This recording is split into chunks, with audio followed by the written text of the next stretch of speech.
সজনে ডাঁটার বিভিন্ন রেসিপির মধ্যে এটা কিন্তু একটা সেরা রেসিপি। সেরা কেন বললাম, কারণ এই রেসিপির টেস্টটা অসাধারণ লেভেলে হয়। প্রথম থেকে শেষ পর্যন্ত দেখুন, রেসিপিটি সবার কাছে খুব ভালো লাগবে। প্রথমেই আমি একটা পাত্রের মধ্যে 2 চা চামচ সর্ষে নিয়ে নিচ্ছি, আর ওই একই চামচের 1 চামচ পোস্ত নিয়ে নিচ্ছি। পোস্ত সর্ষেটা ভিজে যাবে এরকম টাইপের জল দিয়ে সাইডে রেখে দিচ্ছি 5 মিনিটের জন্য। ততক্ষণে আমি সজনে ডাঁটাটা রেডি করে নেব।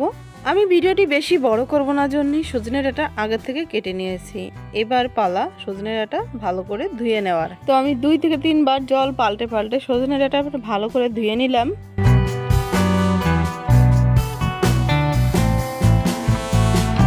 এবারে সর্ষে পোস্তটা পেস্ট করে নেব।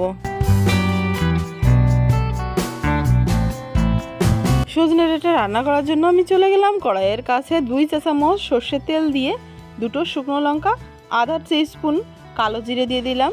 এগুলো ফোড়নে ব্যবহার করলাম। এরপরে সজনে ডাঁটাটা দিয়ে দিলাম। পরিমাণ মতো লবণ, হলুদ, লঙ্কার গুঁড়ি ও সামান্য একটু জিরে ধনে মিশ্রিত পাউডার দিয়ে দিলাম। নেড়ে চেড়ে সজনে ডাঁটাটা সামান্য একটু ভেজে ভেজে নিয়ে আমি এর মধ্যে 1 গ্লাস জল দিয়ে দেবো। আমি এই জলটা দিলাম আসলে সজনে ডাঁটাটা সিদ্ধ করে নেওয়ার জন্য। এই মুহূর্তে বেশি জল দেওয়ার দরকার নেই, কারণ পোস্ত বাটাটা যখন দেবো তখন জারটা ধুয়ে কিছুটা পরিমাণ জল আরও মেশাবো। আর এই তরকারিটা কিন্তু একদম গামাখা হয়, খুব একটা ঝোল রাখে না। 2 মিনিটের মতন ঢাকনা দিয়ে রান্না করে নিয়ে, মানে সজনে ডাঁটাটা একটু সিদ্ধ করে নিয়ে যখন দেখা যাবে সিদ্ধ হয়ে গেছে, তখন আমি পোস্ত বাটা এবং সর্ষে বাটাটা দিয়ে দিলাম। মিক্সি জারটা ধুয়েও দিয়ে দিলাম। আর এবারে দেখতে পাচ্ছেন এই রান্নাটার মধ্যে একটু ঝোল দেখা যাচ্ছে, কিন্তু এই ঝোলটা থাকবে না। ঢাকনা দিয়ে ঢেকে 2 থেকে 3 মিনিটের জন্য আরও রান্না করে নিতে হবে। আর কিছুক্ষণের মধ্যেই দেখা যাবে ঝোলটা কিন্তু এইরকম হয়ে গেছে, মানে ভালোই শুকনো হয়ে গেছে, একদম সজনে ডাঁটার গায়ে মেখে মেখে যাচ্ছে।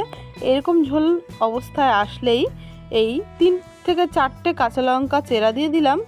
এবারে আমি গ্যাসটা অফ করে এই সুন্দর রান্নাটি অন্য একটা পাত্রে নামিয়ে নেব।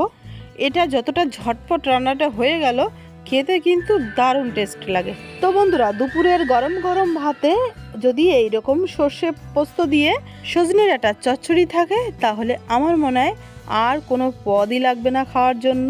এই একটা পদ দিয়েই আপনি 1 থালা ভাত নিমেষেই খেয়ে উঠতে পারবেন। তো নিরামিষ দিনে এইরকম একটা নিরামিষ রেসিপি থাকলে আমার তো মনে হয় আর কিছুই লাগবে না। তো বন্ধুরা, ভিডিওটি যদি একটুও ভালো লেগে থাকে, ভিডিওটিকে অবশ্যই একটা লাইক করবেন। মালা রান্না বানাতে নতুন বন্ধু হয়ে থাকলে চ্যানেলটিকে সাবস্ক্রাইব করে আমার পাশে থাকবেন। খুব ভালো থাকবেন, সুস্থ থাকবেন।